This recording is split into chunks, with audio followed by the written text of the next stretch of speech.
गोस्वामी सच में वहां guest room में सेटल होकर खुश था। वो बस अनुराधा से अलग नहीं रहना चाहता था। वे लोग बस आपस में बातें करते उन दिनों की जब उनके बीच किसी भी तरह की गलतफहमी नहीं थी। आज एक दूसरे से बात करने के दौरान ही उन्हें याद आया कि कैसी जवानी के दिनों में वो लोग किसी पार्क जाकर या फिर नदी किनारे बैठकर लूडो खेला करते थे। गोस्वामी ने कहा कि क्यों ना वो दोनों लूडो खेलें। इसके बाद वो तुरंत ही मार्केट जाकर एक लूडो खरीद कर लेते आया। उनके बीच अब तक कुछ भी इंटीमेट नहीं हुआ था, लेकिन उन पर नजर रखने वाले ऐसा नहीं सोचते। उनके हिसाब से उनके बीच बातचीत के अलावा भी बहुत कुछ हो रहा था। अनुराधा का चेहरा ये सब सोचते हुए शर्म से लाल हुआ जा रहा था। गोस्वामी ने नजदीक में ही एक विला खरीदा है। उसमें अभी रेनोवेशन का काम चल रहा है, इसलिए फिलहाल के लिए उसे यहाँ रुकना पड़ रहा है। ऐसे ये बात तो सच थी कि वहाँ रेनोवेशन का काम चल रहा था, लेकिन वो रेनोवेशन अनुराधा की पसंद के हिसाब से किया जा रहा था, न कि गोस्वामी की पसंद से। गोस्वामी चाहता था कि उसके विला में जो कुछ भी नए बदलाव आए वो सिर्फ और सिर्फ अनुराधा की पसंद से हो। गोस्वामी ने एक डिजाइनर को हायर किया और उसे अनुराधा की पसंद और नापसंद के हिसाब से अपने विला को रेनोवेट करने का काम दे दिया। गोस्वामी ने अनुराधा से कहा, मैं यहाँ रुका हुआ हूँ और यहाँ से जा नहीं रहा। इसका कारण बस तुम हो। मेरा यहाँ नजदीक में विला खरीदने का कारण भी तुम ही हो। मुझे उम्मीद है कि फ्यूचर में हम दोनों उस घर में एक साथ रहेंगे। इसलिए हमारे विला में जो भी रिनोवेशन होना चाहिए वो बस तुम्हारी पसंद से होने चाहिए। सच कहा जाए तो वो विला एक्चुअल में अनुराधा के लिए था। रेनोवेशन का काम कैसा चल रहा है, यही देखने के लिए गोस्वामी मेरे पास यहाँ रुका हुआ है, अनुराधा ने एक्सप्लेन किया। वैसे निखिल कितने दिनों के लिए बाहर गया है? उसकी एब्सेंस में अच्छा होगा कि तुम मेरे पास रुको। गोस्वामी थोड़ा ऑकवर्ड फील करने लगा। अगर कृतिका यहाँ रहने के लिए आ रही है तो मैं तुम दोनों माँ बेटी के बीच कबाब में हड्डी नहीं बनूंगा। मैं शाम में ही यहाँ से लौट जाऊंगा। अनुराधा उसकी इस बात को सुनकर उस पर गुर्राने से खुद को रोक नहीं पाई। वो ऐसे क्यों बात कर रहा था? ये घर भी उसके अपने घर जैसा ही है। कृतिका मुस्कुरा उठी। उसकी कोई जरूरत नहीं अंकल, मैं यहाँ प्रॉपरली रहने के लिए नहीं आ रही। निखिल इसी वीक हमारी शादी के दिन वापस आ जाएगा। मैं तो बस माँ से मिलने के लिए आई हूँ। शाम में मैं यहाँ से लौट जाऊंगी। हे, अब तुम इस पागल इंसान की तरह बातें क्यों करने लग गई? अनुराधा दोनों पर ही बिफर पड़ी। वो कैसे कृतिका को वहां से लौटने दे सकती थी? उसने तुरंत लूडो बोर्ड को बंद किया और कृतिका से कहा, तुम्हें कहीं जाने की जरूरत नहीं है। तुम यहीं रुकोगी। हम लोग रात का खाना साथ में खाएंगे। एक्चुअल में अमेरिका में रहते हुए गोस्वामी को अनुराधा के हाथ से बने खाने की याद बहुत आती थी। उसे उसके हाथ से बना करेला भी बहुत पसंद आता था। वो अनुराधा का सच्चा आशिक था। इसी वजह से जिस करेले की सब्जी को वो अपने घर में हाथ तक नहीं लगाता था, वो अनुराधा के हाथ के बने करेले को अकेले ही बड़े चाव से चट कर जाया करता था। यहाँ आने के बाद जब अनुराधा और उसके बीच की सारी गलतफहमी दूर हो गई, तो वो खुद अनुराधा से अपनी पसंद की चीजें बनवाने लगा था। कृतिका अनुराधा की बात को चाहकर भी टाल नहीं सकती थी। उसने तुरंत ही हाँ में अपने सिर को हिलाया। ठीक है माँ। साथ ही वो ये भी सोच रही थी कि उसकी माँ और गोस्वामी के बीच अब सब कुछ ठीक हो चुका है। उनकी दूरियां अब नजदीकियों में बदल रही थी। किस्मत से वीरेंद्र इस दौरान सौमिता को लेकर उसी नेबरहुड में अपनी कार ड्राइव करता हुआ आ रहा था जहां अनुराधा और कृतिका सेटल हो चुके थे। सौमिता उस लोकेशन और वहां के एनवायरनमेंट को गौर से देख रही थी। जब उसे पता चला कि अनुराधा इसी नेबरहुड में रह रही है, तो उसने खुद से यहाँ मिल रहे फ्लैट्स की प्राइस पता की। वहां के अच्छे एनवायरनमेंट को देखने के बाद उसने बेरुखी से कहा, कृतिका सच में काफी अच्छे पैसे कमा रही है, तभी तो वो इतनी अच्छी लोकेलिटी में घर ले पाई। अब मुझे समझ में आ रहा है कि हम पहले चाहकर भी उसे ढूंढ क्यों नहीं पाए। इस लोकेलिटी में मिलने वाले घर की बेसिक प्राइस 1 करोड़ है। लेकिन जो घर उसने लिया होगा वो कम से कम 5 से 10 करोड़ का जरूर होगा। उस लड़के के पास खुद का घर खरीदने के लिए पैसे हैं, लेकिन तुम्हारी मदद करने के लिए नहीं। अगर वो 10 करोड़ तक की रकम तुम्हें दे देती, तो द परफॉर्मर में जो 40 करोड़ तुमने इन्वेस्ट किए हैं, उसका बोझ तुम पर से थोड़ा कम हो जाता। इस बात को मेंशन करने के बाद सौमिता एकदम से डर गई। उसे लगने लगा कि कहीं वीरेंद्र द परफॉर्मर के कारण हुए लॉस का इल्जाम सोनाली पर न डाल दे। वो सोनाली ही थी जिसने उसे द परफॉर्मर में पैसे इन्वेस्ट करने के लिए कहा था। लेकिन बेचारी को क्या पता था कि इस पार्टनरशिप से ना तो वीरेंद्र को कोई फायदा होगा और ना ही सोनाली को। उल्टियों से इंटरनेट यूजर्स का फिर से निशाना बनना पड़ा। द परफॉर्मर की व्यूअरशिप रेटिंग्स काफी खराब रही थी। इससे ये बात तो साफ थी कि जो भी पैसे राठौर कॉरपोरेशन ने उस शो पर खर्च किए थे, उससे उसे एक बड़ा लॉस हुआ था। इसी वजह से वीरेंद्र के उसके पास रहने पर सौमिता हर वक्त इस बात का पूरा ब्लेम कृतिका पर डालने की कोशिश में उसके कान भरा कर दी थी। अगर कृतिका ने सोनाली के कान में ये बात डाली नहीं होती कि द परफॉर्मर में इन्वेस्ट करना फायदे का सौदा है, तो सोनाली कभी तुम्हें उस शो में इन्वेस्ट करने को नहीं कहती। सौमिता ने कृतिका के खिलाफ वीरेंद्र के कान भरने शुरू कर दिए थे। वीरेंद्र की कार उस लोकेलिटी के आसपास तो बेरोक टोक घूम रही थी, लेकिन जब उसने अनुराधा के अपार्टमेंट कैंपस में उसकी कार घुसाने की कोशिश की, तो वहां के एंट्रेंस गेट पर उसकी कार को रोक दिया गया। एक सिक्योरिटी ऑफिसर तुरंत एंट्रेंस गेट के पास आया। आप लोग किससे मिलने के लिए आए हैं? अनुराधा से, वीरेंद्र ने कहा। ये सुनने के बाद उस सिक्योरिटी ऑफिस ने अनुराधा के फ्लैट के लैंडलाइन नंबर पर कांटेक्ट किया। ये लैंडलाइन नंबर सिक्योरिटी गार्ड्स और उस लोकेलिटी में मौजूद फ्लैट्स के ओनर के बीच होने वाली बातचीत के लिए ही था। बिना किसी इनविटेशन के वहां विजिट करने वाले लोगों की पहचान के लिए हमेशा सिक्योरिटी गार्ड्स पहले फ्लैट्स के ओनर से बात करते थे। जब उन्हें उस ओनर से परमिशन मिल जाती थी, तब वो उन अननोन गेस्ट को अंदर जाने की इजाजत देते थे। वो सिक्योरिटी गार्ड तुरंत ही अनुराधा को कॉल करने के लिए आगे बढ़ा, लेकिन इतने में सौमिता ने चालाकी दिखाई। उनसे कहो कि उनके इन लॉज उनसे मिलने के लिए आए हैं। जो सिक्योरिटी ऑफिसर अब तक उन दोनों से काफी पोलाइट होकर बात कर रहा था, अचानक से गुस्सा हो गया। उसके चेहरे के एक्सप्रेशन एकदम से बदल गए। कौन से इन लॉज? अनुराधा मैडम के इन लॉज को मैं पहले देख चुका हूँ। तुम दोनों उनके इन लॉज नहीं हो। कौन हो तुम लोग? एक्चुअल में उर्मिला देवी पल्लवी के साथ कई बार अनुराधा से मिलने के लिए आया करती थी। निखिल भी रेगुलर यहाँ आता था।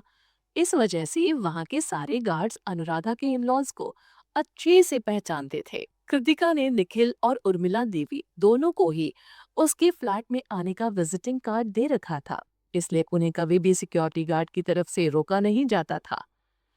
नहीं, आप गलत समझ रहे हैं। मैं कह रही थी कि इससे पहले कि सौमिता इससे पहले कि सौमिता की बात पूरी होती, उस गार्ड ने अनुराधा के फ्लैट में कॉल लगा दिया। चूंकि कृतिका आज वहां मौजूद थी, इसलिए आज उनके लैंडलाइन पर आई कॉल को उसने पिक किया। ठीक है, मैं नीचे आती हूँ, कृतिका ने उस सिक्योरिटी गार्ड से कहा। कृतिका से बात हो जाने के बाद वो गार्ड वीरेंद्र के पास गया। क्या आप लोग एंट्रेंस के पास से अपनी कार हटाएंगे? अगर किसी और को यहाँ विजिट करना हुआ तो आपकी कार की वजह से उसकी कार अंदर नहीं आ पाएगी। नहीं, मैं अपनी कार यहाँ से नहीं हटाऊंगा। मैं यहाँ अनुराधा से मिलने के लिए आया हूँ। वो इसी लोकेलिटी में रहती है। फिर तुम हमें अंदर क्यों नहीं जाने दे रहे हो? वीरेंद्र घुर्राते हुए बोला। अनुराधा मैडम ने हमें उनके यहाँ आने वाले किसी गेस्ट की विजिट के बारे में इन्फॉर्म नहीं किया था, इसलिए हम किसी अननोन पर्सन को बिना प्रॉपर इंक्वायरी के उनसे मिलने के लिए जाने की इजाजत नहीं दे सकते हैं। वो सिक्योरिटी गार्ड बोला। मेरी कार पर एक नजर डालो। क्या इतनी शानदार कार का मालिक यहाँ किसी की बिन बुलाई या किसी को नुकसान पहुंचाने के मकसद से आ सकता है? कहते हुए वीरेंद्र ने कार के स्टीयरिंग व्हील पर मुक्का मारा। तुम अभी भी हमें अंदर जाने नहीं दोगे? नहीं, हमें कुछ रूल्स फॉलो करने होते हैं, वो रूल्स जो इस नेबरहुड में रहने वाले लोगों ने मिलकर बनाए हैं। इसलिए प्लीज आप अपनी कार एंट्रेंस से हटाएं। उस सिक्योरिटी गार्ड ने वीरेंद्र के गुस्से की जरा भी परवाह नहीं की। मैं ऐसा नहीं करने वाला हूँ। अगर तुम मुझे अंदर नहीं जाने दोगे तो मेरी कार के पीछे खड़ी सभी कार ऐसे ही खड़ी रह जाएगी, कोई भी अंदर नहीं जा पाएगा। वीरेंद्र लगभग चीखते हुए बोला। वीरेंद्र की कार के पीछे लगभग 5 या 6 कारें मौजूद थी। तब सिक्योरिटी ने नजदीकी कैबिन में बैठे दूसरे सिक्योरिटी गार्ड की तरफ इशारा किया। उस गार्ड ने तुरंत ही एक स्टैंड बैनर उठाया और उसे ले जाकर एंट्रेंस के पास वीरेंद्र की कार से थोड़ा आगे बढ़कर रख दिया, जिससे कि पीछे की कार में बैठे लोग उस बैनर में जो कुछ लिखा है उसे साफ साफ पढ़ सके। उस बैनर पर लिखा था, आप लोगों को हुई परेशानी के लिए हमें खेद है। Please use the second entrance to enter the locality. दरअसल ये लोकेलिटी काफी बड़ी थी, इसलिए यहाँ अंदर जाने के लिए कम से कम 4 गेट मौजूद थे। हर गेट पर सिक्योरिटी के लिए सेम स्ट्रिक्ट रूल्स थे, जो कि फिलहाल इस गेट पर मौजूद सिक्योरिटी गार्ड्स फॉलो कर रहे थे। अब वहां वीरेंद्र की कार के पीछे कोई कार नहीं लगी हुई थी। ये बात वो व्यू मिरर से देख सकता था। उसका मुंह जो कुछ पल पहले तक गुस्से से दहक रहा था, अब लटक गया था।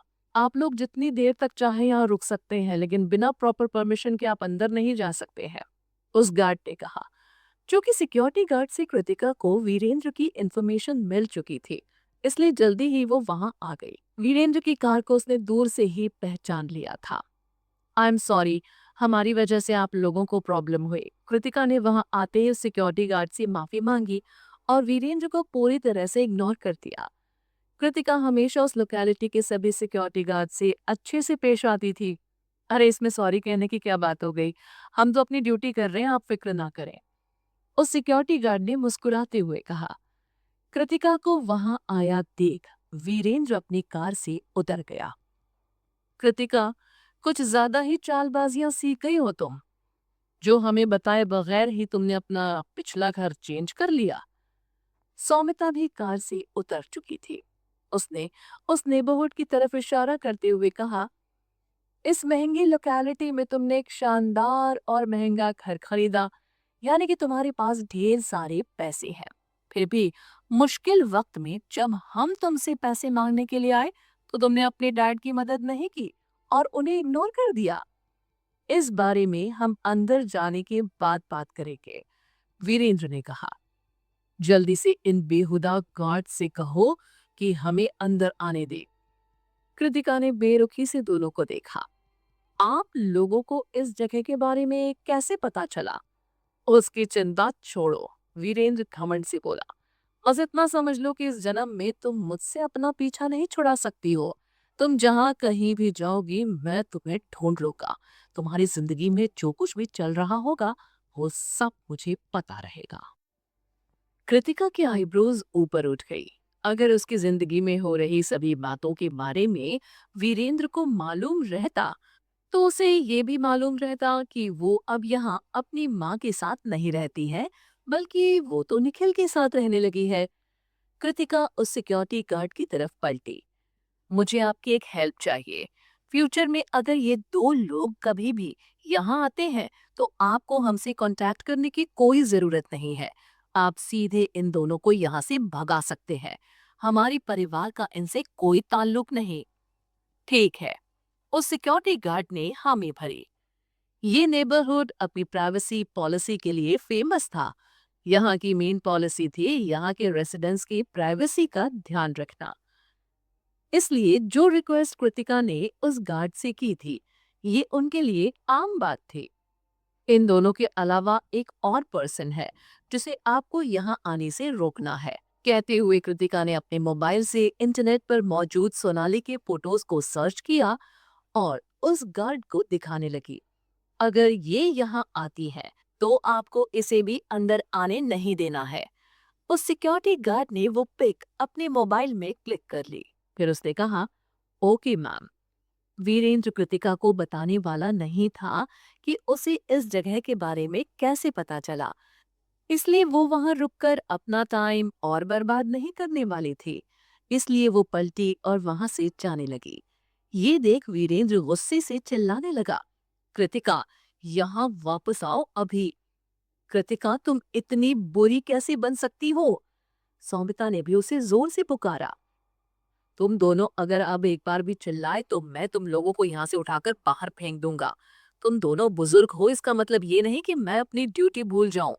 निकलो यहाँ से, वरना पुलिस को तो मैं यहाँ बुलाऊंगा ही, लेकिन जब तक पुलिस यहाँ आएगी तब तक मैं जमकर तुम लोगों की पिटाई भी करूंगा। वो गार्ड भड़कते हुए बोला।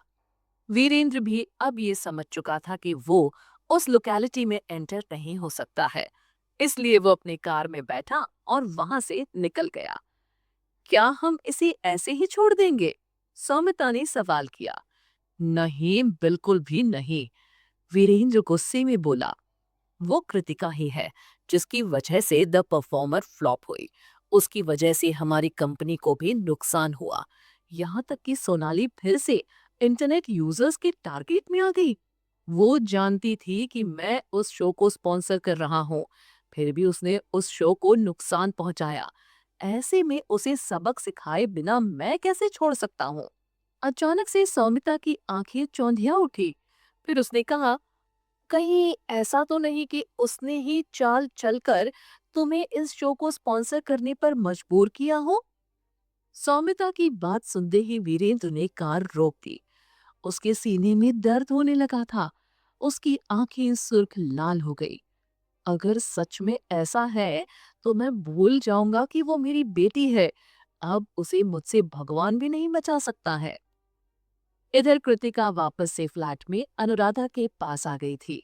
फ्लैट के अंदर आते ही अनुराधा ने उससे बाहर की सिचुएशन के बारे में सवाल किया। वीरेंद्र और सौमिता को किसी तरह से हमारे इस घर का पता चल गया है, कृतिका ने धीमी आवाज में कहा। मैंने सिक्योरिटी ऑफिसर से कह दिया है कि वे उन दोनों को कभी इस लोकेलिटी के अंदर ना आने दे। उन दोनों के यहाँ आने पर उन्हें हमें इन्फॉर्म करने की भी कोई जरूरत नहीं है। वे डायरेक्टली उन्हें यहाँ से लात मार कर भगा सकते हैं। लेकिन उन्हें इस घर का पता कैसे चला? अनुराधा परेशान होते हुए बोली। कृतिका ने ना में अपने सिर को हिलाया। मुझे नहीं पता माँ, मैं पता लगाने की कोशिश करती हूँ। कृतिका ने इसके बाद बलवंत को कॉल किया। बलवंत, मुझे आपकी हेल्प चाहिए। मुझे आपसे कुछ इन्वेस्टिगेट करवाना है। हाँ हाँ, बताइए ना, बलवंत ने तुरंत रिप्लाई किया। मैं जानना चाहती हूँ कि वीरेंद्र ने हाल फिलहाल में किन लोगों से कांटेक्ट किया है, फोन पर और इन पर्सन या मेल के थ्रू। मुझे तीनों की जानकारी चाहिए। आपको ज्यादा डीप इन्वेस्टिगेशन करने की जरूरत नहीं है। बस पिछले 10 दिन में उसने किससे बात की और वो किससे मिला है, मुझे बस इतना जानना है। कृतिका ने कहा। ठीक है, लेकिन उसने किया क्या? बलवंत ने सवाल किया। आज वो मेरी माँ के घर आया हुआ था। उसे हमारे इस एड्रेस का पता कैसे चला, मुझे यही जानना है। कृतिका ने रिप्लाई किया। मुझे नहीं लगता कि वो अपने बल पर हमारे घर को ढूंढ पाया है। इसमें जरूर किसी ने उसकी हेल्प की है, और वो शख्स कौन है, मुझे ये जानना है। मैं समझ गया। उसके मेल और फोन कॉल को चेक करने पर मुझे उस शख्स के बारे में पता चल जाएगा जो वीरेंद्र की हेल्प कर रहा है। आप चिंता मत कीजिए, मैं जल्दी ही आपसे दोबारा बात करता हूँ, बलवंत ने कहा। थैंक्स। कृतिका ने मुस्कुराते हुए बलवंत को थैंक्स कहा। अरे, आप मेरी लेडी बॉस हैं। आपको मुझे थैंक्स कहने की कोई ज़रूरत नहीं। मैं जल्दी ही आपको कॉल करता हूँ, बलवंत ने कहा और फिर फ़ोन कट कर दिया। उसके बाद कृतिका ने अनुराधा से कहा, माँ, मैंने बलवंत को इस बारे में पता लगाने के लिए कह दिया है। वो जल्दी ही मुझे कॉल करेगा। वो ऐसे ही तुम दोनों को हमेशा से परेशान करते आया है? गोस्वामी ने धीमी आवाज में सवाल किया। वो मेंटली कृतिका को ज्यादा परेशान करते आया है, अनुराधा ने एक्सप्लेन किया। अब जब कृतिका अपनी लाइफ में सक्सेस कर गई है और उसका बैंक बैलेंस भी स्ट्रांग हो गया है, तो वो बार बार उसे परेशान कर उसका फायदा उठाने की कोशिश करता रहता है। कितना नीच है वो! गोस्वामी गुस्से से बिफर पड़ा। कृतिका ने सीरियस होकर गोस्वामी को देखा। अंकल, अगर आप माँ के साथ रहते हैं तो फ्यूचर में ऐसा कई बार हो सकता है कि आपको वीरेंद्र की तरफ से बुरी सिचुएशन का आमना सामना करना पड़े। हम वीरेंद्र को इग्नोर तो कर सकते हैं, लेकिन जब तक वो जिंदा रहेगा हमारे लिए कोई ना कोई मुश्किल खड़ी करता रहेगा। वो अपने फायदे के लिए मुझे इस्तेमाल करना चाहता है, जिसके लिए मैं कभी राजी नहीं होंगी। ऐसे में वो बार बार माँ को परेशान करने की कोशिश करेगा ताकि हार मानकर मुझे उसकी हेल्प करनी पड़े। क्या आप इन चीजों को हैंडल कर पाएंगे? मैं समझ सकता हूँ कि तुम क्या कहना चाहती हो, गोस्वामी ने कृतिका को देखते हुए कहा। तुम चिंता मत करो, मैं अनु को प्रोटेक्ट करूंगा। अगर मेरे रहते हुए वो कमीना अनु के आसपास भी आया तो मैं उसे सही सलामत वापस लौटने नहीं दूंगा। गोस्वामी का इतना कहना कृतिका के लिए काफी था। दोपहर के वक्त बलवंत ने कृतिका को कॉल किया। मेरे एक हैकर दोस्त ने वीरेंद्र के कंप्यूटर को हैक करने की कोशिश की। वो कामयाब हुआ और उसे वीरेंद्र के कंप्यूटर में एक अननोन मेल मिला। उस ईमेल में आपके नए घर का एड्रेस और उस लोकेलिटी के फोटोग्राफ्स मौजूद थे। उन फोटोग्राफ्स में कुछ फोटोज अनुराधा मैम के भी हैं, जिसमें वो लोकेलिटी के अंदर बाहर आ जा रही है। कृतिका ये सुनने के बाद शॉक्ड भी थी और गुस्सा भी। बलवंत आगे कहता रहा, हमने वीरेंद्र को भेजे गए उस मेल को भेजने वाले अननोन पर्सन के बारे में पता लगा लिया है। इतना कहने के बाद बलवंत चुप हो गया। कौन है वो शख्स? क्या मैं उसे जानती हूँ? कृतिका को तुरंत ही एहसास हो गया था कि बलवंत के बोलते बोलते चुप हो जाने के पीछे का कारण यही था कि वो शख्स उन सभी का कोई करीबी था। हाँ, आप उसे जानती है। वो शख्स आदित्य है। बलवंत धीमी आवाज में बोला, ये बात जरूरत से ज्यादा सीरियस है। मुझे इसके बारे में निखिल सर को भी बतलाना होगा। मैं समझ सकती हूँ। कृतिका ने हामी भरी। Thank you so much. उससे थोड़ी देर और बात करने के बाद कृतिका ने फोन कट कर दिया। अनुराधा और गोस्वामी दोनों ही कृतिका को देख रहे थे। तब कृतिका ने धीमी आवाज में जवाब दिया, ये काम आदित्य अंकल का है। उन्होंने ही वीरेंद्र को हमारे इस घर के एड्रेस के बारे में बताया। आदित्य? अनुराधा उसका नाम पुकारते हुए गुस्सा हो उठी। उसका इससे क्या लेना देना? वो क्यों हमें नुकसान पहुंचाना चाहता है? उर्मिला देवी और पल्लवी हमेशा अनुराधा से मिलने के लिए वहां आते रहते थे।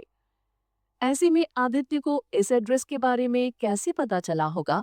इसका अंदाजा लगाना कृतिका, अनुराधा और गोस्वामी के लिए मुश्किल नहीं था, क्योंकि वो मुझसे सेटिस्फाइड नहीं है, कृतिका बेरुखी से बोली।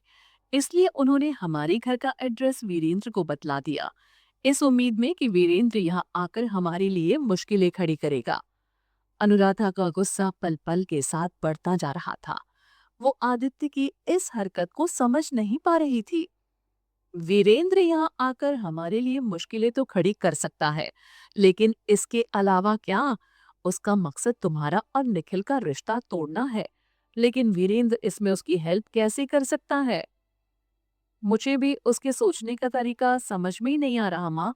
शायद वो वीरेंद्र के जरिए हमारे लिए इतनी मुश्किलें खड़ी करना चाहता है कि हम इस कदर शर्मिंदा हो जाएं कि ओबेरॉय परिवार के दोनों बड़े बुजुर्ग हमसे रिश्ता जोड़ने का ख्याल अपने मन से निकाल दें।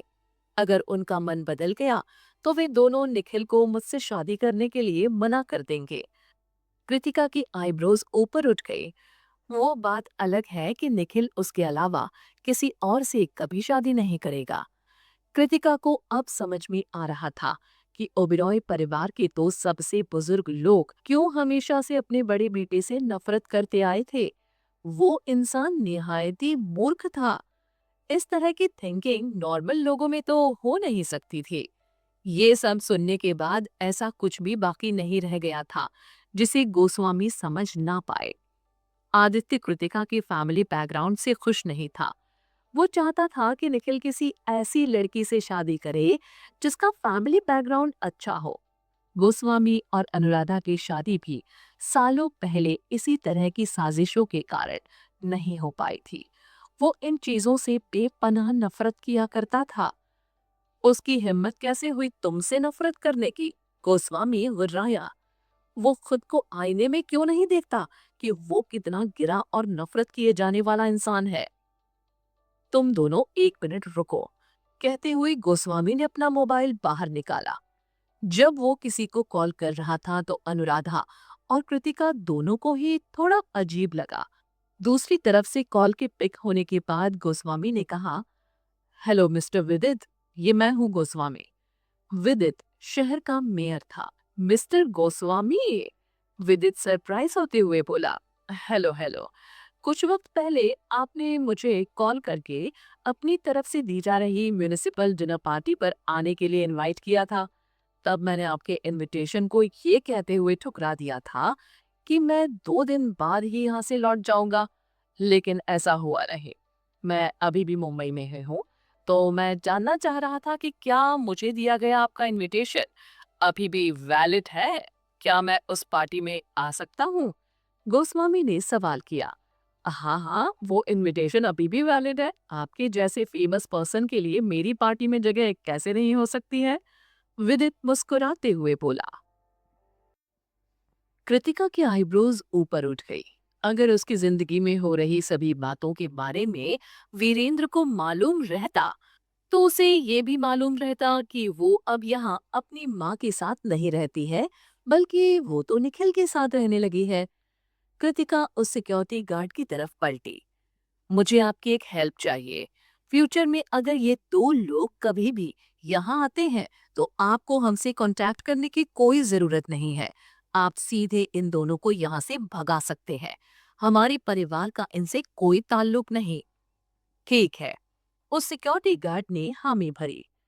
ये नेबरहुड अपनी प्राइवेसी पॉलिसी के लिए फेमस था। यहाँ की मेन पॉलिसी थी यहाँ के रेसिडेंट्स की प्राइवेसी का ध्यान रखना। इसलिए जो रिक्वेस्ट कृतिका ने उस गार्ड से की थी, ये उनके लिए आम बात थी। इन दोनों के अलावा एक और पर्सन है जिसे आपको यहाँ आने से रोकना है। कहते हुए कृतिका ने अपने मोबाइल से इंटरनेट पर मौजूद सोनाली के फोटोज को सर्च किया और उस गार्ड को दिखाने लगी। अगर ये यहाँ आती है, तो आपको इसे भी अंदर आने नहीं देना है। उस सिक्योरिटी गार्ड ने वो पिक अपने मोबाइल में क्लिक कर ली। फिर उसने कहा, ओके मैम।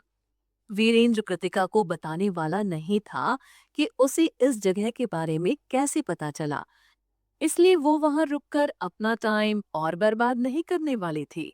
इसलिए वो पलटी और वहां से जाने लगी। ये देख वीरेंद्र गुस्से से चिल्लाने लगा, कृतिका, यहाँ वापस आओ अभी। कृतिका, तुम इतनी बुरी कैसे बन सकती हो? सौमिता ने भी उसे जोर से पुकारा। तुम दोनों अगर अब एक बार भी चिल्लाए तो मैं तुम लोगों को यहाँ से उठाकर बाहर फेंक दूंगा। तुम दोनों बुजुर्ग हो, इसका मतलब ये नहीं कि मैं अपनी ड्यूटी भूल जाऊं। निकलो यहाँ से। और ना, पुलिस को तो मैं यहाँ बुलाऊंगा ही, लेकिन जब तक पुलिस यहाँ आएगी तब तक मैं जमकर तुम लोगों की पिटाई भी करूंगा। वो गार्ड भड़कते हुए बोला। वीरेंद्र भी अब ये समझ चुका था कि वो उस लोकेलिटी में एंटर नहीं हो सकता है, इसलिए वो अपनी कार में बैठा और वहां से निकल गया। क्या हम इसे ऐसे ही छोड़ देंगे? सौमिता ने सवाल किया। नहीं, बिल्कुल भी नहीं, वीरेंद्र गुस्से में बोला। वो कृतिका ही है जिसकी वजह से द परफॉर्मर फ्लॉप हुई। उसकी वजह से हमारी कंपनी को भी नुकसान हुआ। यहाँ तक कि सोनाली फिर से इंटरनेट यूजर्स के टारगेट में आ गई। वो जानती थी कि मैं उस शो को स्पॉन्सर कर रहा हूँ, फिर भी उसने उस शो को नुकसान पहुंचाया। ऐसे में उसे सबक सिखाए बिना मैं कैसे छोड़ सकता हूँ? अचानक से सौमिता की आंखें चौंधिया उठी। फिर उसने कहा, कहीं ऐसा तो नहीं कि उसने ही चाल चलकर तुम्हें इस शो को स्पॉन्सर करने पर मजबूर किया हो? सौमिता की बात सुनते ही वीरेंद्र ने कार रोक दी। उसके सीने में दर्द होने लगा था। उसकी आंखें सुर्ख लाल हो गई। अगर सच में ऐसा है, तो मैं भूल जाऊंगा कि वो मेरी बेटी है। अब उसे मुझसे भगवान भी नहीं बचा सकता है। इधर कृतिका वापस से फ्लैट में अनुराधा के पास आ गई थी। फ्लैट के अंदर आते ही अनुराधा ने उससे बाहर की सिचुएशन के बारे में सवाल किया। वीरेंद्र और सौमिता को किसी तरह से हमारे इस घर का पता चल गया है, कृतिका ने धीमी आवाज में कहा। मैंने सिक्योरिटी ऑफिसर से कह दिया है कि वे उन दोनों को कभी इस लोकेलिटी के अंदर ना आने दें। उन दोनों के यहाँ आने पर उन्हें हमें इन्फॉर्म करने की भी कोई जरूरत नहीं है। वे डायरेक्टली उन्हें यहाँ से लात मार कर भगा सकते हैं। लेकिन उन्हें इस घर का पता कैसे चला? अनुराधा परेशान होते हुए बोली। कृतिका ने ना में अपने सिर को हिलाया। मुझे नहीं पता माँ, मैं पता लगाने की कोशिश करती हूँ। कृतिका ने इसके बाद बलवंत को कॉल किया। बलवंत, मुझे आपकी हेल्प चाहिए। मुझे आपसे कुछ इन्वेस्टिगेट करवाना है। हाँ हाँ, बताइए ना। बलवंत ने तुरंत रिप्लाई किया। मैं जानना चाहती हूँ कि वीरेंद्र ने हाल फिलहाल में किन लोगों से कांटेक्ट किया है, फोन पर और इन पर्सन या मेल के थ्रू। मुझे तीनों की जानकारी चाहिए। आपको ज्यादा डीप इन्वेस्टिगेशन करने की जरूरत नहीं है। बस पिछले 10 दिन में उसने किससे बात की और वो किससे मिला है, मुझे बस इतना जानना है। कृतिका ने कहा। ठीक है, लेकिन उसने किया क्या? बलवंत ने सवाल किया। आज वो मेरी माँ के घर आया हुआ था। उसे हमारे इस एड्रेस का पता कैसे चला, मुझे यही जानना है। कृतिका ने रिप्लाई किया। मुझे नहीं लगता कि वो अपने पल पर हमारे घर को ढूंढ पाया है। इसमें जरूर किसी ने उसकी हेल्प की है, और वो शख्स कौन है, मुझे ये जानना है। मैं समझ गया। उसके मेल और फोन कॉल को चेक करने पर मुझे उस शख्स के बारे में पता चल जाएगा जो वीरेंद्र की हेल्प कर रहा है। आप चिंता मत कीजिए, मैं जल्दी ही आपसे दोबारा बात करता हूँ, बलवंत ने कहा। थैंक्स। कृतिका ने मुस्कुराते हुए बलवंत को थैंक्स कहा। अरे, आप मेरी लेडी बॉस है, आपको मुझे थैंक्स कहने की कोई जरूरत नहीं। मैं जल्दी ही आपको कॉल करता हूँ, बलवंत ने कहा और फिर फोन कट कर दिया। उसके बाद कृतिका ने अनुराधा से कहा, माँ, मैंने बलवंत को इस बारे में पता लगाने के लिए कह दिया है। वो जल्दी ही मुझे कॉल करेगा। वो ऐसे ही तुम दोनों को हमेशा से परेशान करते आया है? गोस्वामी ने धीमी आवाज में सवाल किया। वो मेंटली कृतिका को ज्यादा परेशान करते आया है, अनुराधा ने एक्सप्लेन किया। अब जब कृतिका अपनी लाइफ में सक्सेस कर गई है और उसका बैंक बैलेंस भी स्ट्रांग हो गया है, तो वो बार बार उसे परेशान कर उसका फायदा उठाने की कोशिश करता रहता है। कितना नीच है वो! गोस्वामी गुस्से से बिफर पड़ा। कृतिका ने सीरियस होकर गोस्वामी को देखा। अंकल, अगर आप माँ के साथ रहते हैं तो फ्यूचर में ऐसा कई बार हो सकता है कि आपको वीरेंद्र की तरफ से बुरी सिचुएशन का आमना सामना करना पड़े। हम वीरेंद्र को इग्नोर तो कर सकते हैं, लेकिन जब तक वो जिंदा रहेगा हमारे लिए कोई ना कोई मुश्किल खड़ी करता रहेगा। वो अपने फायदे के लिए मुझे इस्तेमाल करना चाहता है, जिसके लिए मैं कभी राजी नहीं होंगी। ऐसे में वो बार बार माँ को परेशान करने की कोशिश करेगा, ताकि हार मानकर मुझे उसकी हेल्प करनी पड़े। क्या आप इन चीजों को हैंडल कर पाएंगे? मैं समझ सकता हूँ कि तुम क्या कहना चाहती हो, गोस्वामी ने कृतिका को देखते हुए कहा। तुम चिंता मत करो, मैं अनु को प्रोटेक्ट करूंगा। अगर मेरे रहते हुए वो कमीना अनु के आसपास भी आया तो मैं उसे सही सलामत वापस लौटने नहीं दूंगा। गोस्वामी का इतना कहना कृतिका के लिए काफी था। दोपहर के वक्त बलवंत ने कृतिका को कॉल किया। मेरे एक हैकर दोस्त ने वीरेंद्र के कंप्यूटर को हैक करने की कोशिश की। वो कामयाब हुआ और उसे वीरेंद्र के कंप्यूटर में एक अननोन मेल मिला। उस ईमेल में आपके नए घर का एड्रेस और उस लोकेलिटी के फोटोग्राफ्स मौजूद थे। उन फोटोग्राफ्स में कुछ फोटोज अनुराधा मैम की भी हैं, जिसमें वो लोकेलिटी के अंदर बाहर आ जा रही हैं। कृतिका ये सुनने के बाद शॉक्ड भी थी और गुस्सा भी। बलवंत आगे कहता रहा। हमने वीरेंद्र को भेजे गए उस मेल को भेजने वाले अननोन पर्सन के बारे में पता लगा लिया है। इतना कहने के बाद बलवंत चुप हो गया। कौन है वो शख्स? क्या मैं उसे जानती हूँ? कृतिका को तुरंत ही एहसास हो गया था कि बलवंत के बोलते बोलते चुप हो जाने के पीछे का कारण यही था कि वो शख्स उन सभी का कोई करीबी था। हाँ, आप उसे जानती है। वो शख्स आदित्य है, बलवंत धीमी आवाज में बोला। ये बात जरूरत से ज्यादा सीरियस है। मुझे इसके बारे में निखिल सर को भी बतलाना होगा। मैं समझ सकती हूँ, कृतिका ने हामी भरी। Thank you so much. उससे थोड़ी देर और बात करने के बाद कृतिका ने फोन कट कर दिया। अनुराधा और गोस्वामी दोनों ही कृतिका को देख रहे थे। तब कृतिका ने धीमी आवाज में जवाब दिया। ये काम आदित्य अंकल का है। उन्होंने ही वीरेंद्र को हमारे इस घर के एड्रेस के बारे में बताया। आदित्य? अनुराधा उसका नाम पुकारते हुए गुस्सा हो उठी। उसका इससे क्या लेना देना? वो क्यों हमें नुकसान पहुंचाना चाहता है? उर्मिला देवी और पल्लवी हमेशा अनुराधा से मिलने के लिए वहां आते रहते थे। ऐसे में आदित्य को इस एड्रेस के बारे में कैसे पता चला होगा, इसका अंदाजा लगाना कृतिका, अनुराधा और गोस्वामी के लिए मुश्किल नहीं था, क्योंकि वो मुझसे सेटिस्फाइड नहीं है, कृतिका बेरुखी से बोली। इसलिए उन्होंने हमारे घर का एड्रेस वीरेंद्र को बतला दिया, इस उम्मीद में कि वीरेंद्र यहाँ आकर हमारे लिए मुश्किलें खड़ी करेगा। अनुराधा का गुस्सा पल पल के साथ बढ़ता जा रहा था। वो आदित्य की इस हरकत को समझ नहीं पा रही थी। वीरेंद्र यहाँ आकर हमारे लिए मुश्किलें तो खड़ी कर सकता है, लेकिन इसके अलावा क्या? उसका मकसद तुम्हारा और निखिल का रिश्ता तोड़ना है, लेकिन वीरेंद्र इसमें उसकी हेल्प कैसे कर सकता है? मुझे भी उसके सोचने का तरीका समझ में ही नहीं आ रहा माँ।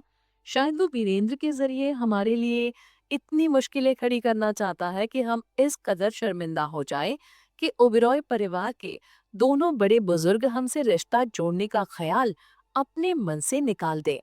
अगर उनका मन बदल गया तो वे दोनों निखिल को मुझसे शादी करने के लिए मना कर देंगे। कृतिका की आईब्रोज ऊपर उठ गई। वो बात अलग है कि निखिल उसके अलावा किसी और से कभी शादी नहीं करेगा। कृतिका को अब समझ में आ रहा था कि ओबेरॉय परिवार के दो सबसे बुजुर्ग लोग क्यों हमेशा से अपने बड़े बेटे से नफरत करते आए थे। वो इंसान निहायती मूर्ख था। इस तरह की थिंकिंग नॉर्मल लोगों में तो हो नहीं सकती थी। ये सब सुनने के बाद ऐसा कुछ भी बाकी नहीं रह गया था जिसे गोस्वामी समझ ना पाए। आदित्य कृतिका के फैमिली बैकग्राउंड से खुश नहीं था। वो चाहता था कि निखिल किसी ऐसी लड़की से शादी करे जिसका फैमिली बैकग्राउंड अच्छा हो। गोस्वामी और अनुराधा की शादी भी सालों पहले इसी तरह की साजिशों के कारण नहीं हो पाई थी। वो इन चीजों से बेपनाह नफरत किया करता था। उसकी हिम्मत कैसे हुई तुमसे नफरत करने की? गोस्वामी गुर्राया।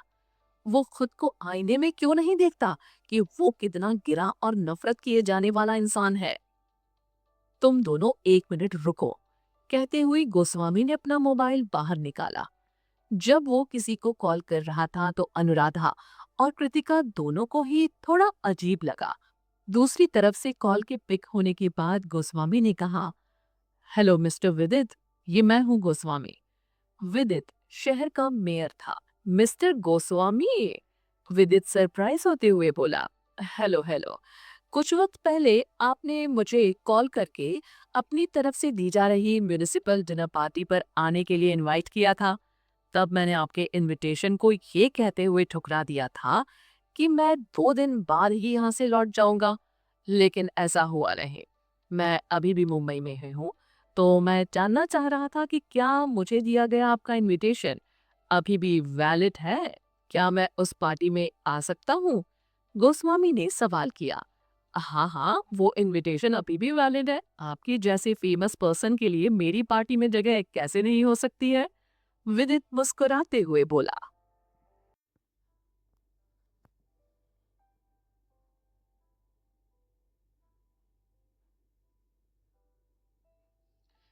इस वजह से जब अनुराधा ने पलटकर गोस्वामी को देखा, तब उसके एक्सप्रेशन में समय रहते कोई बदलाव नहीं आ पाया। वो गहराई में डूबकर उसे देखे जा रहा था। उसकी प्यार भरी उस गहरी नजर को अनुराधा अच्छे से देख चुकी थी। वो हैरान हो गई। गोस्वामी की नजरों ने सीधे उसके दिल को अपना निशाना बनाया था। वो प्यार से उसे देखकर मुस्कुराया, जिसे देखने के बाद अनुराधा रुक गई। कृतिका ने अनुराधा के थामे हुए हाथ को छोड़ दिया। वो वहीं उसके पास ही खड़ी रही। गोस्वामी उन दोनों के करीब आया। उसे लगा कि अचानक से कुछ अजीब सा उन दोनों माँ बेटी के बीच में हुआ है। क्या बात है, तुम दोनों रुक क्यों गए? स्वामी, अनुराधा ने उसे उस नाम से पुकारा जब वो उसके दिल पर राज किया करता था। गोस्वामी अनुराधा की आवाज में आई कपकपाहट और बेचैनी को महसूस कर सकता था। उसने परेशान होते हुए एक बार फिर से उससे सवाल किया, क्या बात है अनु? अनुराधा ने अपने सिर को हिलाया और धीमी आवाज में उससे कहा, मैं जो इस वक्त हूँ, क्या तुम उससे शादी करने को तैयार हो? गोस्वामी सतपका गया। उसे जैसे कोई सदमा सा लगा था। उसके चेहरे पर बेवकूफों वाले एक्सप्रेशंस थे। वो किसी पत्थर की मूरत बन गया था। कृतिका ने गोस्वामी के चेहरे को देखा और फिर वो उसे और देखना बर्दाश्त नहीं कर पा रही थी। उसने अभी अभी गोस्वामी के रिएक्शन को अच्छे से देखा था। इतने इम्पोर्टेंट टाइम पे वो डम कैसी हो सकता था। लेकिन कृतिका खुद भी काफी शॉक्ड थी। उसने सोचा नहीं था कि अनुराधा डायरेक्टली गोस्वामी से अपनी और उसकी शादी का सवाल कर देगी। अभी-अभी तो उसने अपनी माँ को कन्विंस किया था कि वो गोस्वामी को अपनी लाइफ से दोबारा जाने ना दे, और उसके ऐसा करने के अगले ही पल उसकी माँ ने गोस्वामी के सामने शादी का प्रपोजल भी रख दिया। अनुराधा ने अपने होठों को गुस्से से अपने दांतों तले दबा लिया। ऐसे वो गुस्सा होने का दिखावा कर रही थी। वो जानती थी कि गोस्वामी इस वक्त हक्का बक्का है। ठीक है, अगर तुम मुझसे शादी नहीं करना चाहते हो तो कोई बात नहीं। हम जैसे हैं वैसे ही एक दूसरे के दोस्त बने रहेंगे। नहीं नहीं नहीं, गोस्वामी ने फाइनली होश में आते हुए अपना रिएक्शन दिया।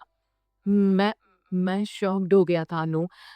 मैं बता ही नहीं सकता कि इस वक्त मैं कितना खुश हूँ। गोस्वामी सच में काफी खुश था। मैंने नहीं सोचा था कि तुम अचानक से मेरा मतलब तुम जानती हो कि मैं तुमसे शादी करने के लिए बेताब हूँ।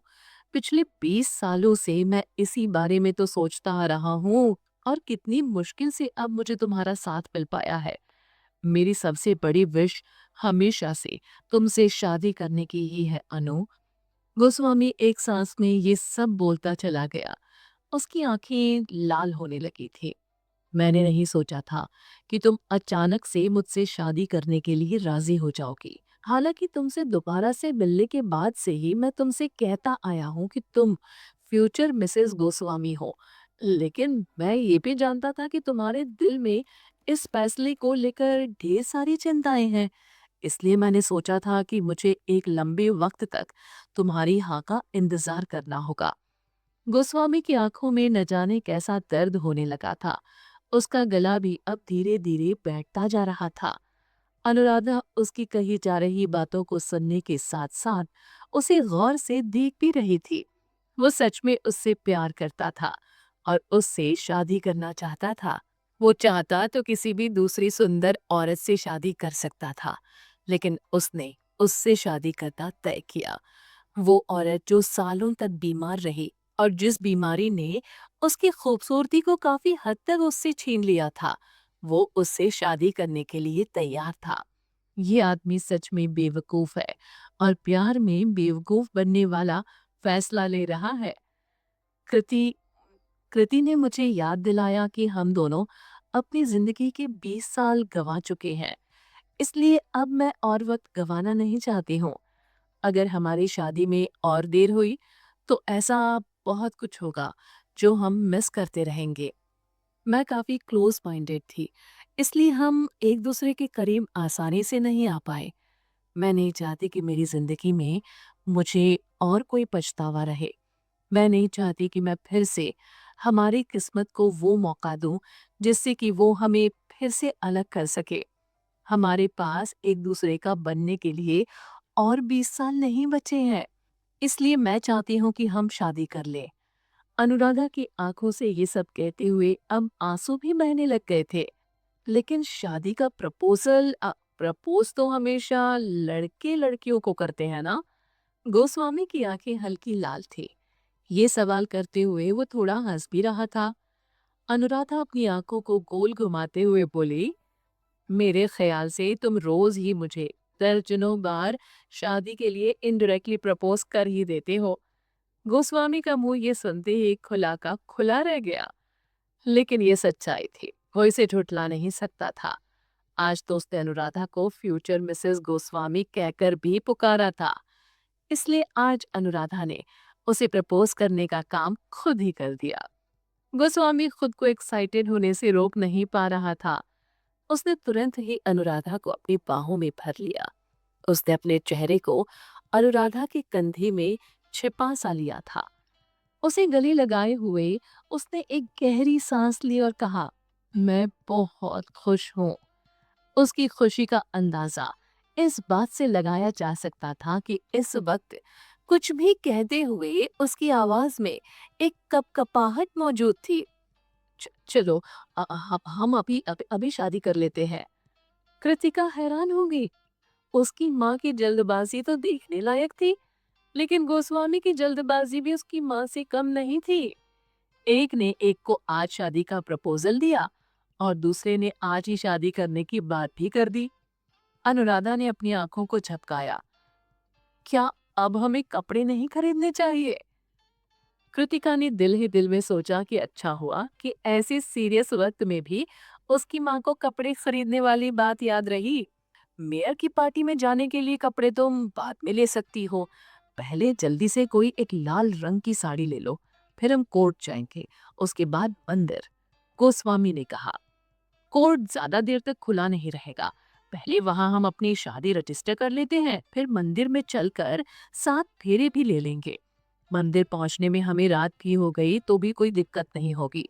कोई ना कोई अच्छा ब्राह्मण हमें मिल ही जाएगा जो हमारी शादी मंदिर में करवा देगा। अनुराधा को गोस्वामी की बात सही लगी। इधर मुंबई की शानदार ट्रैफिक में फंसने के कारण वीरेंद्र और सौमिता अभी भी राठौर भवन पहुंच नहीं पाए थे। इस दौरान सौमिता ने वीरेंद्र से कहा, मेयर की पार्टी के लिए हमें जो इनविटेशन आया है उसमें जाने के लिए मेरे पास बेहतर कपड़े नहीं है। हमें पहले बुटीक चलना चाहिए ताकि मैं पार्टी में जाने के लिए कोई अच्छी सी ड्रेस ले सकूं। ये सुनते ही वीरेंद्र गुस्सा हो गया। तुम नई नई ड्रेसेस बस खरीदना ही क्यों जानती हो? घर पर जो तुम्हारे कपड़े हैं उन सब से एक पूरा कमरा भर गया है। अगर तुम पूरे साल रोज उनमें से एक एक ड्रेस भी पहनोगी ना तो भी वो कपड़े खत्म नहीं होंगे। फिर भी तुम और कपड़े खरीदना चाहती हो, लेकिन वो सब तो पुराने हो चुके हैं ना। सौमिता हल्का चिढ़ते हुए बोली, कई अमीर लोग अपनी अपनी वाइफ को वहां लाने वाले हैं, इसलिए उस पार्टी में जाने के लिए मैं कोई पुराने कपड़े नहीं पहन सकती। इस तरह के इवेंट में तो मर्द लोग एक दूसरे से बिजनेस की बातें करते हो और औरतें अपनी ड्रेस और अपनी ज्वेलरी और फैशन ट्रेंड्स के बारे में बात करती हैं। उनकी आंखें काफी तेज होती हैं। एक नजर में वहां मौजूद आधी से ज्यादा औरतें ये बता देंगी कि मेरी ड्रेस की कीमत क्या है, मेरी ज्वेलरी की कीमत क्या है, वे पुरानी है या नई। कहते हुए सौमिता ने अपने होठों को अपने दांतों तले दबा लिया। अगर मेरी ड्रेस और ज्वेलरी सस्ती हुई तो इससे सबसे ज्यादा शर्मिंदगी तुम्हें उठानी पड़ेगी। हम दोनों की पीठ पीछे वे यही कहेंगे कि हमारी फैमिली कितनी गरीब है, जो उसके पास पहनने के लिए अच्छे कपड़े तक नहीं है। जैसे जैसे वीरेंद्र सौमिता की बातें सुन रहा था, वैसे वैसे वो और भी ज्यादा चिढ़ता जा रहा था। इसी दौरान ट्रैफिक भी क्लियर हो गया और वीरेंद्र गुस्से में कार को स्पीड में वहां से भगाने ही वाला था कि सौमिता जोर से चिल्लाई, रुको रुको रुको, दिमाग खराब हो गया है क्या तुम्हारा? तुम्हारे चिल्लाने से मेरा ध्यान भटक जाता तो। वीरेंद्र गुस्से से सौमिता पर बिफर पड़ा। तब सौमिता ने कार के बाहर की तरफ अपनी उंगली पॉइंट की। सड़क की दूसरी तरफ देखो, वो अनुराधा है ना जो किसी दूसरे मर्द की सीने से चिपकी हुई है। अनुराधा का नाम सुनते ही वीरेंद्र ने सौमिता की पॉइंट की गई डायरेक्शन की तरफ देखा। वो सच में अनुराधा ही थी जो गोस्वामी को गले लगाए हुए खड़ी थी। उन दोनों के बगल में एक कृतिका भी खड़ी थी, जो कि दोनों को एक दूसरे से चिपके हुए देखकर किसी भी तरह के ऑब्जेक्शन करने की जगह मुस्कुराए जा रही थी। ये माँ बेटी निहायती बेशर्म है। अनुराधा एक जवान बेटी की माँ थी। मेरे एज में आने के बाद वो कैसे पब्लिक में किसी मर्द को अपने गले से लगा सकती थी? क्या वो खुद को कोई कुंवारी 16 साल की लड़की समझ रही थी? यंग कपल्स पब्लिक प्लेस पर ऐसा करते हैं तो इसमें ज्यादा ऑकवर्डनेस नहीं होती है। उनके अंदर के प्यार का उफान ऐसा रहता है कि ये सब जायज सा लगता है। लेकिन जिस उम्र में अनुराधा थी उस उम्र में ऐसा करना बेहयाई के सिवा और कुछ नहीं हो सकता था।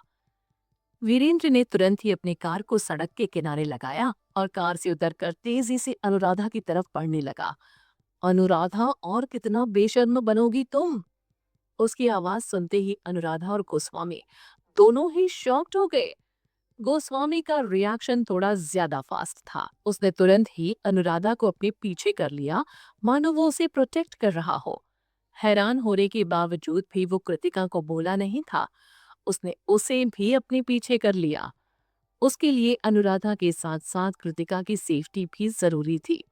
उसके इस रिएक्शन ने कृतिका के दिल में उसके लिए रिस्पेक्ट और भी ज्यादा बढ़ा दी। कृतिका ने तुरंत ही गोस्वामी से कहा, माँ का नाम चीख कर पुकारने वाला इंसान वीरेंद्र है, माँ का एक्स हस्बैंड। रही बात वीरेंद्र को पिता बुलाने की, तो कृतिका उसे कब का अपना पिता मानना बंद कर चुकी थी। अगर इस वक्त वो वीरेंद्र को अपना डैड कहती तो शायद गोस्वामी को भी ये बात खलती। वीरेंद्र उन लोगों से ज्यादा दूर नहीं था, इसी वजह से उसे कृतिका की कही बात सुनाई दे गई। उसने तुरंत ही उसे फटकार लगाई, मैं तुम्हारा पिता हूँ, कम से कम इतनी तो शर्म दिखाओ कि अपने पिता को उसके नाम से पुकारने की जगह पापा या डैड कहकर पुकारो। अपनी माँ से कहीं ज्यादा बेशर्म तो तुम हो, जो अपनी माँ की मदद किसी गैर मर्द को सेड्यूस करने में कर रही हो। कृतिका उन दोनों को गले लगते हुए देखकर खुश थी। इस बात को याद करके वीरेंद्र का खून खौल उठा। गोस्वामी ने गौर से वीरेंद्र को देखा। उसे एक नजर देखने भर से वो समझ गया था कि इस वक्त वो अनुराधा और कृतिका दोनों की तरफ उन दोनों पर हाथ उठाने के इरादे से बढ़ रहा है। इसलिए जैसे ही वो उन लोगों के करीब आया, गोस्वामी ने उसे जोर का धक्का दिया, जिससे कि वो उन लोगों से दूर जा गिरा। वीरेंद्र के अभी के रवैये को देखकर गोस्वामी को ये समझने में देर नहीं लगी कि उस इंसान के साथ रहते हुए अनुराधा और कृतिका को कितने बुरे दिन देखने पड़े होंगे। गोस्वामी का दिल दर्द से भर उठा। उसने वीरेंद्र को गुर्रा कर देखा। वो उसे बस धक्का नहीं देना चाहता था, उसका मन उसे जी जान से मारने का कर रहा था। वो तीनों खुश थे। अनुराधा उससे शादी करने के लिए बड़ी मुश्किल से राजी हुई थी। वहां का माहौल खुशनुमा सा हो गया था, लेकिन वीरेंद्र ने आकर उस खुशनुमा माहौल को खराब। तुम्हारे धोखे की वजह से अनुराधा तुम्हें 10 साल पहले ही डिवोर्स दे चुकी है, इसलिए अब ऐसा ड्रामा क्रिएट मत करो कि उसने तुम्हें धोखा दिया है। गोस्वामी वीरेंद्र पर किसी शेर की तरह गुर्राया। वहां बुटीक में कई लोग आ जा रहे थे, खास करके महिलाएं। लोगों से वो जगह खचाखच भरी थी। जब वीरेंद्र अनुराधा पर चिल्लाया, तो लोगों को लगा कि वो औरत उसे धोखा देते हुए पकड़ी गई है। लेकिन जब उन्होंने गोस्वामी की बात सुनी, तो उन्हें वीरेंद्र पल भर में एक छोटी सोच वाला घटिया और नीच इंसान लगने लगा। जो औरत उसे 10 साल पहले छोड़ चुकी है, उस पर किसी भी तरह का इल्जाम लगाने की हिम्मत वो कैसे कर सकता था? ये कैसा मजाक है? तुमने मेरी अन्नू पर चिल्लाने की हिम्मत कैसे की? गोस्वामी पूरी ताकत से चीखा। बात हम दो पति पत्नी के बीच की है, इससे तुम्हारा क्या लेना देना? वीरेंद्र ने अपनी गर्दन सीधी करते हुए कहा। वीरेंद्र के ऐसा कहने पर कृतिका उसे जवाब देने ही वाली थी कि गोस्वामी ने उसे कुछ भी कहने से रोक दिया। तुम्हें चुप रहना चाहिए, चाहे जो भी हो। आखिर कृतिका थी तो वीरेंद्र की ही बेटी। अगर बाहरी दुनिया में वो अपने पिता को बुरा भला कहती, तो लोग उसे ही गलत समझ लेते। लोगों के सामने उस लड़की की इमेज खराब हो जाती। हमारे रास्ते से हटो, गोस्वामी वीरेंद्र पर चिल्लाया। साथ ही साथ अनुराधा को एक हाथ से अपनी आगोश में लेते हुए वो उसे प्रोटेक्ट करने लगा। कृतिका को वो अपनी पीठ के पीछे रखकर प्रोटेक्ट कर रहा था। कृतिका उसके इस जेस्चर से शॉक्ड भी थी और खुश भी। वो पहली बार उस शख्स की प्रोटेक्शन में थी, जो जल्दी ही उसका स्टेप डैड बनने वाला था।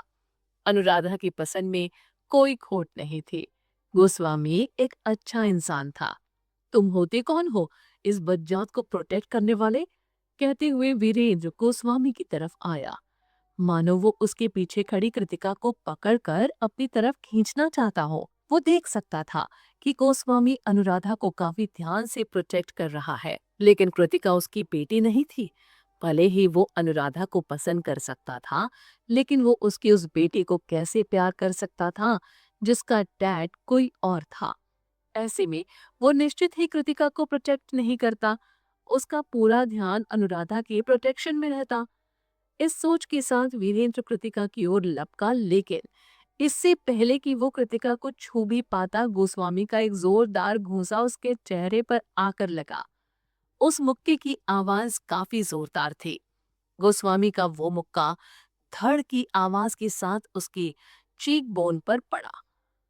उस आवाज की गूंज से कृतिका तक वीरेंद्र के दर्द को महसूस करने लगी थी। वीरेंद्र सीधे जमीन पर जा गिरा। वो हैरान था। वो तेजी से उठा ताकि वो भी गोस्वामी को जोर का घूंसा मार सके, लेकिन उसके उस रिएक्शन के साथ गोस्वामी हंस पड़ा। न जाने कब से मैं तुम्हारा थोबड़ा तोड़ना चाहता था। जिस लड़की से उसने दुनिया में सबसे ज्यादा प्यार किया, उसके साथ वीरेंद्र ने जानवरों से भी ज्यादा बुरा बर्ताव किया। गोस्वामी एक म्यूजिशियन था, शरीर से दुबला पतला और दिखने में काफी कमजोर। इसलिए उसे देखने वाले लोगों के लिए ये अंदाजा लगाना काफी मुश्किल था कि उस पतले दुबले इंसान के अंदर ताकत किसी कुश्ती लड़ने वाले पहलवान की जैसी थी। वो तेजी से वीरेंद्र पर जंगल के किसी शेर की तरह झपट पड़ा और उसकी पिटाई करने लगा। तेरी हिम्मत कैसी हुई मेरी अनु की जिंदगी को जहन्नुम बनाने की? मैं तेरी जान ले लूंगा। तूने उसे मरने के लिए छोड़ दिया। उसके बीमार पड़ने पर तूने उसका इलाज तक नहीं करवाया। तू अनु की परछाई को भी हासिल करने के लायक नहीं। तेरे लिए सौमिता जैसी बदजात ही सही है। खुद के लिए बदजात शब्द सुनते ही सौमिता का खून खौल उठा। गोस्वामी वो शख्स था जिससे वो मन ही मन यंग एज में प्यार किया करती थी। वो इंसान जिससे वो कभी प्यार किया करती थी, उसके मुंह से अपने लिए गालियां सुनना वो कैसे बर्दाश्त कर सकती थी? गोस्वामी एक ट्रेन्ड फाइटर नहीं था। उसके वीरेंद्र के बीच हो रही मारपीट में अगर वो वीरेंद्र को 4 घूंसे मार रहा था तो वीरेंद्र भी रह रह कर उसे 1-2 घूंसे तो जमा ही दे रहा था। गोस्वामी गोस्वामी बस करो, लड़ना बंद करो। अनुराधा आगे बढ़कर गोस्वामी को अपनी तरफ खींचना चाह रही थी, लेकिन वो समझ नहीं पाई कि ऐसा वो कैसे करे। अनुराधा को डर था कि कहीं उसके कारण गोस्वामी वीरेंद्र से हार न जाए, और गोस्वामी को डर था कि कहीं अनुराधा के उन दोनों के झगड़े को रोकने के चक्कर में उसे खुद ही चोट ना लग जाए। तभी वहां पुलिस आ पहुंची। क्या हो रहा है यहाँ? ये झगड़ा बंद करो। पुलिस वालों ने उन दोनों को एक दूसरे से अलग किया। अनुराधा तेजी से गोस्वामी के पास आई। वो उसे दोबारा से वीरेंद्र से झगड़ा करने नहीं देना चाहती थी। प्लीज आज मुझे मत रोको अनु, इस कमीने को तो मैं सच में जान से मार डालूंगा। गोस्वामी गुस्से से चिल्लाया। अनुराधा का दिल गोस्वामी के लिए तड़प उठा। लेकिन अगर कहीं तुम्हें चोट लग गई तो? इस नीच इंसान पर हाथ उठाने के चक्कर में तुम्हारे खुद के हाथ में भी चोट आ जाएगी। वैसे भी अब वो तुमसे मार खाने के काबिल नहीं। अनुराधा गलत नहीं कह रही थी। दरअसल गोस्वामी की मार की वजह से वीरेंद्र का पूरा थोबड़ा सूज गया था। अनुराधा की बात सुनने के बाद जब उसने वीरेंद्र के चेहरे को गौर से देखा तो उसे भी इस बात का एहसास हुआ। उसके चेहरे को देखने के बाद गोस्वामी का दिल भी दर्द कर उठा, लेकिन इससे उसे बहुत खुशी मिली थी। फिर उसने कहा, ऐसे थोड़ी चोट तो मुझे मेरे हाथ में लग चुकी है, मेरा हाथ बहुत दर्द कर रहा है। फिर उसने अनुराधा के चेहरे को देखा और कहा, मेरा हाथ थामकर तुम उसे सहलाओगी नहीं? कम से कम एक प्यार भरी फूंक तो मार दो मेरी हथेली पर अनु। अनुराधा ना चाहते हुए भी एम्बैरस फील करने लगी। उसने कृतिका की तरफ देखा जो यहाँ वहाँ दूसरी तरफ देख रही थी। अनुराधा समझ गई कि वो बच्ची उसे मौका दे रही है कि वो गोस्वामी की केयर करे।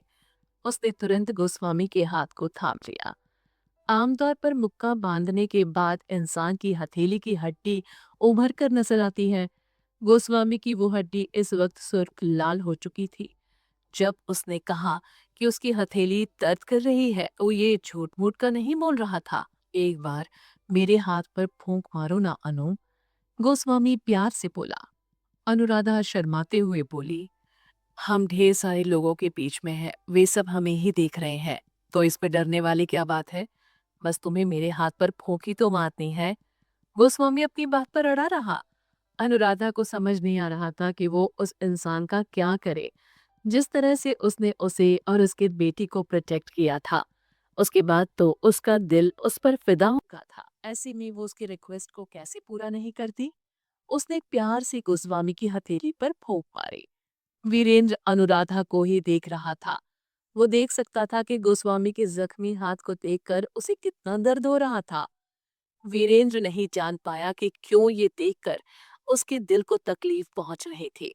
जितनी बार वो अनुराधा को गोस्वामी की केयर करते हुए देख रहा था, उतनी बार उसके मन में चुड़न पैदा हो रही थी। पहले जब अनुराधा उसकी बीवी थी, तो वो उसकी केयर भी इसी तरह से करती थी, लेकिन अब उसका केयर किसी दूसरे मर्द को मिल रहा था। एक्चुअली वो शुरुआत से ही जानता था कि अनुराधा का दिल किसी और के लिए धड़कता है, लेकिन उसे इस बात से तब कोई परेशानी नहीं थी। वो खुद को लकी समझता था जो अनुराधा उसकी जिंदगी में आई। जितनी कड़ी मेहनत से वो अपना काम करता था, अनुराधा उतना ही उसका ख्याल रखती थी। लेकिन उसका दिल किसी और के लिए धड़कता है और इससे उसे कोई परेशानी नहीं। ये बात बस सोचने में आसान थी, इसे एक्सेप्ट कर पाना बहुत ज्यादा मुश्किल था।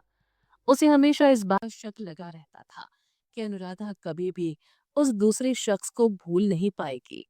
वो नहीं जानता था कि अनुराधा की जिंदगी में आने से पहले उसकी जिंदगी का हिस्सा रहा वो दूसरा मर्द कौन था। उसने सौमिता से अनुराधा और उस शख्स के बारे में थोड़ी बहुत बातें सुनी थी। उस शख्स की पहचान को ना जानने के बावजूद भी वो उससे बेपनाह नफरत करता था और उससे जलन महसूस करता था। उसे हर वक्त इस बात का शक होता था कि अनुराधा उसे दिल से प्यार नहीं करती है। हालांकि अनुराधा ने उसे काफी अच्छे से ट्रीट किया था। उसने उसके लिए अपने म्यूजिक करियर को पीछे छोड़ दिया और उसके साथ दर दर की ठोकरें खाती रही। लेकिन इतना उसके लिए काफी नहीं था। उसे हमेशा यही लगता था कि अनुराधा उसे प्यार नहीं करती है।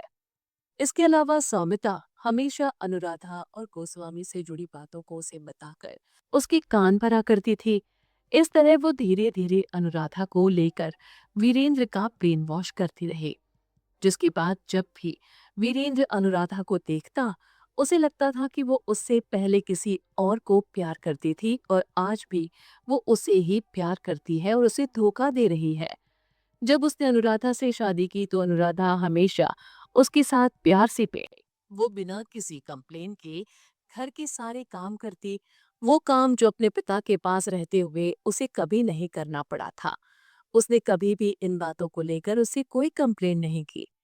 वीरेंद्र की इकोनॉमिक कंडीशन के ठीक ना होने और उसके साथ दर दर के ठोकरे खाने के बाद भी उसके मुंह से एक बार उफ तक नहीं निकले। उसने हर मुश्किल को माइल्ड ले लिया।